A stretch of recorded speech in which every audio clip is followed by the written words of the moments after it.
मृत्यु आपके जीवन का सिर्फ एक पड़ाव है, उससे ज़्यादा कुछ नहीं। जिस तरह से इंसान हर रोज एक के बाद एक नए वस्त्र बदलता है, आत्मा भी उसी तरह एक के बाद एक नए वस्त्र बदलती रहती है, अर्थात शरीर बदलती है। जिस तरह इंसान काम करने के बाद थोड़ा थक कर आराम करता है, उसी तरह आत्मा भी एक जन्म के कर्म भुगतने के बाद अगले जन्म में जाने से पहले एक पड़ाव लेती है। यही मृत्यु है। कहने का मतलब बिल्कुल साफ है कि मृत्यु हमारे असल जीवन मात्र का एक अनोखा सच या पड़ाव है। मृत्यु मोक्ष नहीं है, ये रास्ते का विश्राम है। मरता सिर्फ शरीर है, आत्मा नहीं। और सिर्फ शरीर के मरने मात्र पर ही मोक्ष या मुक्ति नहीं मिल सकती। जरा सोच के देखो, अगर कोई ज्ञानी या कोई सिद्ध पुरुष आपसे आकर के ये कहे कि आपकी मृत्यु अगले 7 दिनों में होने वाली है, तो आप क्या करेंगे? ऐसा कौन सा काम है जो सबसे पहले करना चाहोगे? ऐसा कौन सा कर्म है जिसे आप पहले प्राथमिकता देंगे? वह कौन सी चीज होगी जिसे आप साथ ले जा सकते हो? वो कौन होगा जो आपके साथ जाएगा? किसे सबसे ज्यादा प्यार करना चाहोगे? किसे अपने पास रखना चाहोगे? जब 7 दिनों के बाद दुनिया छोड़ोगे तो धर्मराज के सामने क्या मूल्य दिखाओगे? कैसे उनका सामना करोगे? अब तक इस मानव जिंदगी में आपने ऐसा क्या किया है कि जब यहाँ से जाना पड़े तो धर्मराज के सामने हम अपना मुख दिखा सकें और ये कह सकें कि अब हम बार बार नहीं मर सकते, हमें मोक्ष दे दो? क्या वाकई हमने कुछ किया है जो उस मालिक की नज़र से नज़र मिला सकें और ये बात कह सकें कि बस अब और नहीं, बख्श दीजिए? अगर नहीं तो फिर सोचने और विचार करने का समय है। और न सिर्फ सोचने विचारने की बात है, बल्कि करने का समय है। जिसने अपनी मृत्यु को ही याद नहीं किया, वो असल जीवन कभी नहीं समझ सकता। वो असल जिंदगी से कोसों दूर है। दुनियावी सुख होते हुए भी वीराने में जिंदगी बिता रहा है, क्योंकि ये शरीर केवल मात्र एक वस्त्र है। आज नहीं तो कल इसे बदल ही जाना है। अच्छे कर्म करोगे, दान पुण्य करोगे, जप तप तीर्थ व्रत करोगे तो स्वर्ग पाओगे, देवी देवता बनोगे, या फिर अगले जन्मों में राजा महाराजा बन करके आओगे। बुरे कर्म करोगे, भोगों विकारों में फंसे रहोगे तो गरीब दीन बीमार भिखारी बन करके आओगे, या फिर उससे भी नीचे जानवर कीड़े मकोड़े बन करके आओगे, या फिर नरक भुगतोगे। जैसा करोगे वैसे ही देह लेकर के आओगे। परमात्मा अच्छे कर्मों का भुगतान अच्छे शरीर दे करके करता है।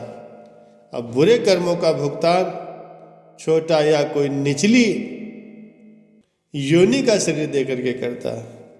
लेकिन कर्म किए हैं तो भुगतना तो पड़ेगा ही, चाहे वो अच्छे हो या बुरे हो। जब तक ये कर्मों का चक्कर चलता रहेगा, मुक्ति नहीं मिल सकती। और जब तक मुक्ति नहीं मिलेगी, आए दिन ये सुख ये दुख का सिलसिला भी चलता रहेगा। शरीर पर शरीर बदलते रहेंगे और दुख पर दुख मिलता रहेगा। तो आखिर वो क्या है जिसके बाद हम मृत्यु से भी मुक्ति पा सकें, परमात्मा के परम धाम तक जा सकें और सच से होकर परम सत्य को पा सके? राम नाम एक सच है प्राणी, भज तू केवल नाम। जप तप तीर्थ व्रत कथा, सब यही रहेगा मालिक के घर केवल नाम। नानक जी ने बड़े सुंदर लफ्जों में कहा है, नानक के घर केवल नाम।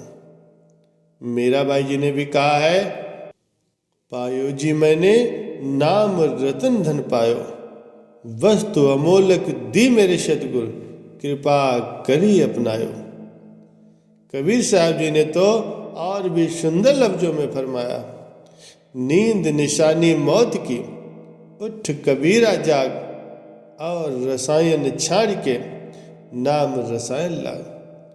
चिंता तो गुरु नाम की, और न चितवे दास, जो कोई चितवे नाम बिन, सोई काल की आस।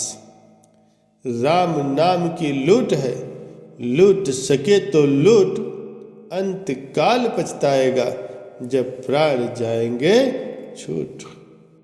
बाबा श्री गुरु नानक देव जी महाराज जी अपने वचनों में फरमाते हैं, नाम खुमारी नानका, चढ़ी रहे दिन रात। कि हर पल हर समय उसे एक मालिक के नाम का स्मरण करके उसके नाम का गुणगान करते रहना चाहिए।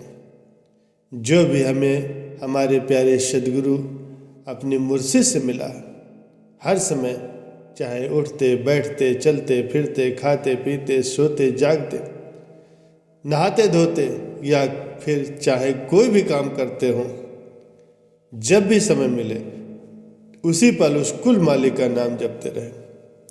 यहाँ तक कि सोच जाते वक्त भी जो हमेशा उस परम पिता परमात्मा उस सच्चे सद्गुरु की याद में अपनी ज़िंदगी बिताता है, उस कुल मालिक का नाम लेने के लिए कोई भी समय कोई घड़ी निश्चित नहीं की गई है। दिन में 4-5 बार ही क्यों लेना, या सुबह शाम ही क्यों लेना, जब भी मौका मिले, रात में दिन में जब भी मिले नाम का स्मरण करो। लेकिन इस मन को मालिक के प्यार में लगाए रखो, उसकी याद में लगाए रखो। यही एक सबसे सरल रास्ता है जो परमात्मा के आगे आपकी पुकार आपकी गुहार लगा सकता है, दूसरा कोई और नहीं है। अगर हम ये करने में सफल हो जाते हैं तो दुनिया की कोई भी ताकत हमें हमारे रास्ते से विचलित नहीं कर सकती। भरोसा करिए, बहुत दया है उस मालिक में अपने सभी जीवों पर। संतों यहाँ तक कहते हैं कि वो ईश्वर खुद हमारे इंतजार में बैठा हुआ है कि हमारे प्यारे जीव हमें कब याद करें।